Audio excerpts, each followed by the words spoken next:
Gangotri company development officer గా పనిచేస్తున్నాను. ప్రస్తుతానికి వచ్చేసి మన గంగోత్రి కంపెనీ వారి ప్రొడక్ట్ వాడిన రైతు ఫీల్డ్ లో ఉన్నాం. మనము ప్రస్తుతానికి వచ్చేసి మన గ్రోవిటా ప్లస్ డీ గోల్డ్ అమూల్య పొటాష్ వాడిన రైతు వరి పొలంలో ఉన్నాం. వారి మరి ఏ దశ నుండి ఏ దశ వరకు వాడిరు, ఏ విధంగా ఫలితం వచ్చింది, ఎంత దిగుబడి వస్తుంది అనేది పూర్తి సమాచారం మనం రైతును అడిగి తెలుసుకునే ప్రయత్నం చేద్దాం. సార్ నమస్కారం. సార్ నమస్తే సార్. మీ పేరు చెప్పండి. నా పేరు కిషన్.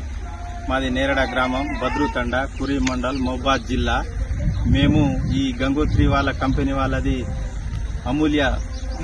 అమూల్య పొటాష్ వాడడం వల్ల, గ్రోవిటా వాడడం వల్ల ఈసారి కొంచెం దిగుబడి పెరిగే ఛాన్స్ మాకైతే కనబడుతుంది. ఎన్ని ఎకరాలు సాగు చేశారు సార్ మీరు? మేము 3 ఎకరాలు సాగు చేశాము. ఇప్పుడు ఎప్పటికి వచ్చే దిగుబడి కంటే ఈ సంవత్సరం కొంచెం దిగుబడి పెరిగే ఛాన్సెస్ ఉందా? ఎప్పటికంటే దిగుబడి 4 డబ్బాలు అయ్యేది, ఈసారి కొంచెం 4.5-5 డబ్బాలు అయ్యే ఛాన్స్ మాకైతే కనబడుతుంది.